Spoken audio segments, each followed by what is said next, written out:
저는 대학교부터 고등학교까지 총 6년의 기숙사 생활을 해봤는데요. 대학교 1학년 때 기숙사를 들어가 보니 가스불은 없고 조리기구라고는 전자레인지밖에 없어서 충격 먹었던 기억이 있어요. 기숙사 입사하고 한 달 동안은 식비 걱정으로 컵밥만 먹었는데 컵밥만 먹으니까 너무 질리더라고요. 이후 다른 학교로 옮기고 기숙사도 옮기면서 저보다 1년 먼저 기숙사 생활을 하고 있던 친구에게 전수받은 식비 줄이는 꿀팁부터 제가 3년간 전자레인지와 생활하며 얻게 된 20만 원으로 식비 해결한 방법을 이번 영상에서 전부 공개하려고 해요. 뿐만 아니라 후반부에는 20만 원보다 더 줄일 수 있던 비법과 알아두면 이득인 기숙사 꿀팁들까지 전부 풀었으니 이 영상을 발견하신 여러분만 끝까지 몰래 보고 식비 아끼세요. 저는 이번 영상에서 전자레인지를 활용할 레시피를 중점으로 다루기보다는 여러분이 응용할 수 있는 방법, 식비를 아낄 수 있는 공식에 대해 알려드리려고 해요. 기숙사 생활을 3년 넘게 해보니 식비를 아끼기 위해서는 어떤 전략으로 생활하는지가 핵심이더라고요. 우선 대학교 기숙사들의 특징이 있어요. 여러분의 기숙사는 어느 유형에 해당하나요?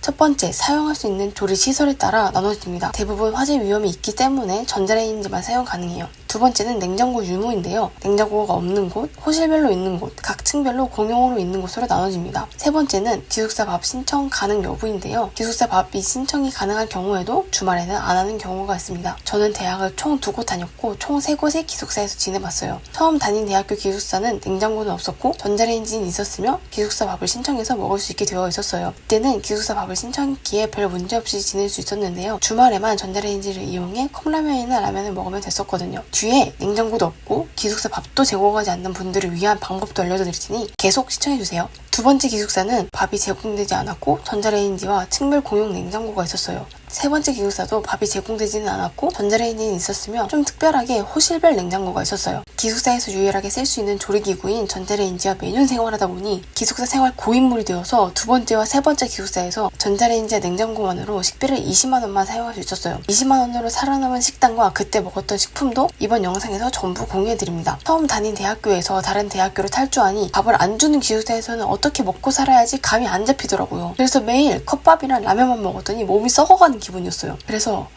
그냥 배달 음식만 맨날 먹고 싶다라는 생각을 했다가 한 끼에 적게 적어도 10,000원, 하루에 2끼, 30일을 그렇게 먹으면 밥만 먹어도 월에 최소 60만 원이 깨진다는 사실을 깨닫고는 배달은 선택지에서 없애버렸습니다. 어떻게 하면 식비를 아끼면서 컵밥 말고 다른 거 먹을 수 있을까라는 고민을 했고 그 결과 나오게 된 방법이 20만 원 식단이에요.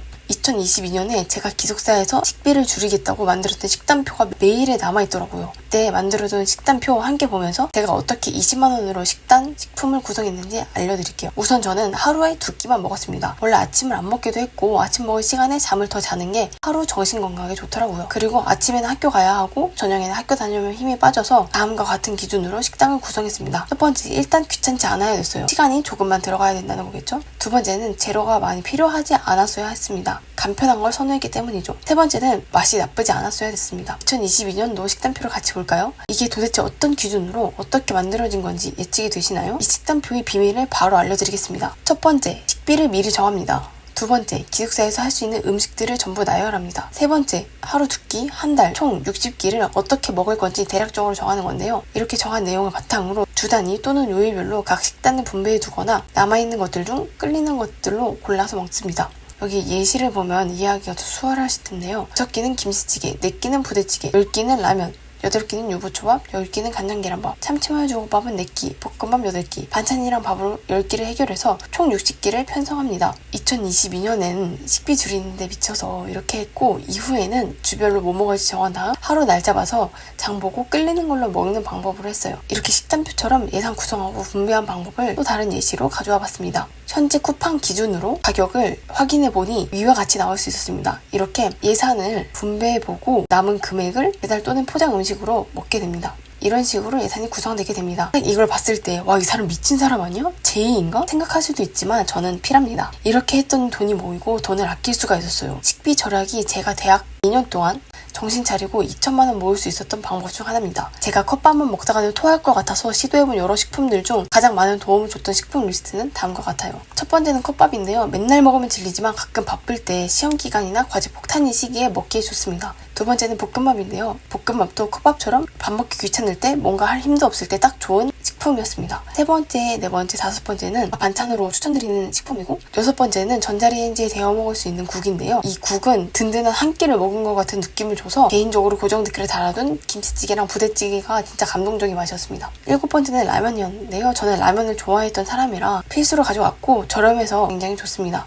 특히 다이소 전자레인지 라면 용기로 끓여 먹으면 더 맛있어요. 여덟 번째는 간계밥인데요. 간장계란밥이 진짜 가성비가 너무 좋아서 식비 아끼는 데에는 꼭 써주면 좋습니다. 간장계란밥을 전자레인지로 돌릴 때 계란 노른자를 안 터뜨리고 돌릴 경우 계란 노른자가 그 전자레인지 안에서 터지기 때문에 전자레인지에 돌리기 전에는 계란 노른자를 무조건 터뜨리셔야 됩니다. 여덟 번째는 참치마요 주먹밥인데요. 10분 만에 만들어 먹을 수 있어서 간편하고 맛있기 때문에 학교 도시락으로 싸가기 좋습니다. 아홉 번째는 유부초밥으로 볶밥처럼 빠르게 만들기 좋고 라면이랑 같이 먹기도 좋습니다. 이것도 도시락으로 싸가기 좋아요. 열 번째는 김인데요. 중어밥 할 때 필수로 필요하고 밥 반찬으로도 최고이기 때문에 추천드립니다. 11번째는 계란찜인데요. 새벽에 야식 먹고 싶을 때 해먹으면 나쁘지 않습니다. 12번째는 삶은 계란으로 찜기에 계란 삶아 먹으면 간식으로 좋기 때문에 계란은 많을수록 좋습니다. 모든 식품들은 전자레인지용 용기에 돌려야 되고 전자레인지용 용기에 그냥 바로 만두나 계란을 이렇게 넣어버리게 되면 눌러붙기 때문에 이걸 방지하기 위해서 숟가락 뒷면에 참기름을 묻힌 다음 전자레인지용 용기 바닥에 골고루 묻혀주면 안 눌러붙게 됩니다. 제가 먹어본 것들 중에 괜찮은 것들 고정 댓글에 전부 링크로 걸어뒀으니 기숙사 살고 계신다면 꼭 한번 드셔보세요. 괜찮습니다. 위 방법대로 각자 자신의 상황, 예산에 맞게 뭘 먹을지 먼저 생각해보고 쿠팡으로 한 번에 시키세요. 여기서 핵심은 자신이 폭주할 걸 예상하고 해당 예산도 분배해두는 겁니다. 가령 저는 저렇게 먹다가 가끔 하루에서 이틀 정도 폭주해서 엽떡, 오늘은 엽떡을 먹고 말겠어 라며 2인 엽떡이나 로제 엽떡을 포장하러 가거나 상짜면이 먹고 싶으면 주문을 하기도 했는데요. 이때 사용할 비용을 미리 빼두는 게 핵심입니다. 여기서 돈을 빼두라고 했는데 사용하고 남은 돈은 쓸 수 없도록 저는 예금에 묶어버렸습니다. 전자레인지용 용기를 사용할 경우 설거지를 해야겠죠. 곧 나올 제게 식비를 더 아껴줄 수 있는 방법을 알려준 친구가 말해준 방법인데요. 설거지 같은 경우에는 화장실 세면대에서 해야 합니다. 어쩔 수가 없어요. 그러니 수저, 가위, 고무장갑은 꼭 챙겨오세요. 도마는 필요 없습니다. 그냥 전자레인지용 용기 위에서 가위를 자르세요. 짐은 적을수록 좋습니다. 왜냐면 우리는 퇴실을 해야 하잖아요. 그때는 모든 게 짐이 돼요. 자, 이제 식비를 20만 원에서 더 아낄 수 있는 방법을 소개해드리겠습니다. 새로운 기숙사에 입사하고 컵밥만 먹다 질렸을 때 저보다 기숙사를 1년 먼저 살고 있던 친구에게 도움을 요청했어요. 도대체 너는 기숙사에서 1년 동안 뭘 먹고 산 거냐고 물어봤죠. 친구는 기숙사에서 컵밥만 먹으면 질린다며 자신이 가지고 있던 다양한 반찬을 제게 보여줬어요. 이 반찬은 어디서 나온 거냐며 물어보니 집에서 반찬을 싸온 거라고 하더라고요. 매일 컵밥이랑 라면만 먹다 집 반찬을 먹은 저는 기숙사에서 집까지 편도로 2시간 30분 정도 걸렸는데 한 달에 한 번씩은 꼭 아이스박스에서 반찬을 담아왔어요. 이렇게 집에서 반찬을 받아오게 되면 일주일 걱정이 없답니다. 주변에 반찬 가게가 있는 분이라면 반찬 가게에서 사서 밥이랑 드시는 것도 추천드려요. 저는 주변에 반찬 가게가 없어서 그냥 제 입맛에 최고인 집에서 부모님도 뵐 겸 다녀왔습니다. 나중에 제 친구 부모님께서는 퀵으로 반찬을 아이스박스에 담아서 보내주시더라고요. 월에 한 번 정도는 부모님께 부탁해보시는 것도 좋습니다. 이제 냉장고 없는 분들께 도움될 내용들인데요. 우선 냉장고가 없다 보니 실온에 보관해도 괜찮은 즉석식품을 주로 드시는 걸 추천드려요. 냉동, 냉장 보관이 필요 없는 국이나 진미채 반찬도 쿠팡에서 구매 가능하니 이 부분 참고하셔서 자신에게 맞는 식단표 구성해보시길 추천드립니다.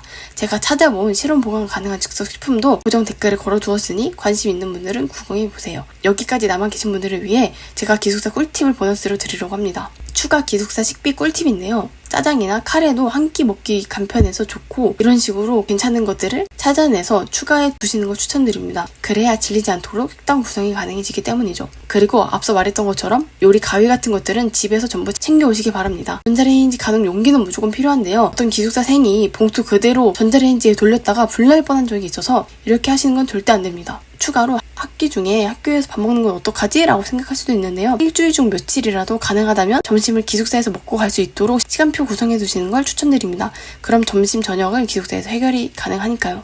그리고 사실 저는 친구들과는 밥을 따로 먹었습니다. 학기 중일 경우 만약 도시락을 싸오지 않고 밖에서 사 먹게 된다면 식비 아끼기가 정말 쉽지가 않습니다. 근데 이렇게 말했을 때 자기도 같이 도시락 싸오겠다며 같이 해주는 친구들도 있었어요. 이 친구들 외에도 도시락 싸먹는 애들, 특히 다이어터들이 도시락을 많이 싸와서 먹더라고요. 저는 그 친구들과 점심을 같이 먹었습니다. 그러면 학교에서는 밥을 어디서 먹나요? 라고 했을 때 저희 학교는 지하 1층에서 다 같이 먹을 수 있는 공간이 있었기 때문에 거기서 밥을 먹었습니다. 그럼 도시락은 어떻게 싸가나요? 라고 할 수 있는데 도시락은 아침에 기숙사에서 싸가야 됩니다. 그래서 저는 10분 내로 할 수 있던 유부초밥이나 참치마요 주먹밥, 시간이 아예 없으면 컵밥을 들고 왔어요. 그리고 학교나 기숙사에서 시간에 나눠주는 음식이나 햄버거 같은 건 꼭 받아오시길 추천드립니다. 추가로 학교나 학과에서 진행하는 행사나 프로그램 참여하면 토스트 같은 거 나눠주는데 이럴 때 받아오시면 한 끼 아낄 수 있습니다. 기숙사도 밥 먹을 수 있는 공간이 있기 때문에 1인실이 아니라면 룸메가 잘 때는 기숙사에 있는 취식 가능한 공간에서 먹거나 룸메가 있을 때는 창문을 열고 환기시키면서 먹으시면 됩니다. 이외에 기타 기숙사 식비 꿀팁인데요. 은근 괜찮은 꿀팁이 바로 공구입니다. 햇반이나 계란 등 같이 사서 돈 나누고 공구하면 돼요. 내가 주문하고 공구한 사람들한테 돈을 계좌로 받으면 됩니다. 이 공구 전용 오픈 채팅방을 QR로 만들어서 엘리베이터에 붙여주세요. 저희 같은 경우에는 허락을 받아서 엘리베이터에 붙여놓은 학생들도 있더라고요. 안 될 경우 저라면 전자레인지 사용하는 사람들한테 슬쩍 가서 제안해 볼 것 같아요. 솔직히 거절할 이유가 없기 때문에 승낙할 가능성이 높습니다. 그리고 핵심은 기숙사에 살림을 차리는 건데요. 찜기 같은 걸 사두는 것을 추천드립니다. 찜기는 만두나 고구마, 감자, 계란 등 활용을 정말 다양하게 할 수 있기 때문에 추천드려요. 참고로 각 기숙사마다 반입이 안 되는 곳이 있을 수 있기 때문에 무조건 확인하고 가셔야 됩니다. 이거 확인 안 하고 반입했을 경우 벌점을 받을 수도 있기 때문이죠. 진짜 마지막으로 꿀팁을 알려드리면 제가 이마트, 홈플러스, 롯데마트 쿠팡 다 비교해봤는데 이마트랑 홈플러스보다는 롯데마트가 가장 저렴하고 롯데마트에서 구매할 것들 쿠팡에서 비교한 다음에 쿠팡이 더 저렴한 것들을 무조건 쿠팡에서 시켰습니다. 그러니 식단에 맞춰 뭘 살지 전부 사전에 계획해 두는 게 중요하겠죠? 정말 제가 진짜 6년 동안 기숙사 생활하면서 알게 된 모든 꿀팁들 다 털었습니다. 사실 이 영상 올릴까 말까 수십 번 고민하다가 올리게 됐어요. 대부분은 20대가 무슨 돈을 아끼냐, 이렇게까지 해서 살아야 하냐 라는 말을 하지만 저에게는 이러한 방법들이 너무 필요했습니다. 저는 대학교를 총 5년 다녔는데요. 대학교 초반 3년에는 돈을 막 썼어요. 마지막 2년 동안은 2천만 원을 모으고 졸업했습니다. 하루라도 빨리 이렇게 돈을 모았다면 저는 더 많은 돈을 모을 수 있었을 텐데 아쉬웠어요. 누군가 알려줬으면 좋았을 것 같은 내용이라고 생각했기에 단 한 명에게라도 도움이 됐으면 좋겠다는 생각으로 업로드했습니다. 이후 제 채널에서는 기숙사에 2년 동안 살면서 돈 2천만 원 모은 방법과 일주일 공부하고 학점 A+ 맞은 방법, GPT 활용해서 레포트 쓴 과목 A+ 받는 방법 등 대학생에게는 무조건 도움될 내용들을 채널에서 다룰 예정입니다. 사실 이것들도 제가 대학생일 때 제발 누가 좀 알려줬으면 소원이 없겠다 라고 생각했던 것들인데 아무도 안 알려줬었거든요. 대학생이라면 구독하시고 앞으로 올라올 영상들로 많은 도움 받아가셨으면 좋겠습니다. 그리고 오늘 소개한 제품들은 쿠팡에서 빠르게 구입하실 수 있도록 고정 댓글에 상품 링크 전부 걸어두었으니 한번 구경해보세요. 알찬 기숙사 생활 되시길 바랍니다.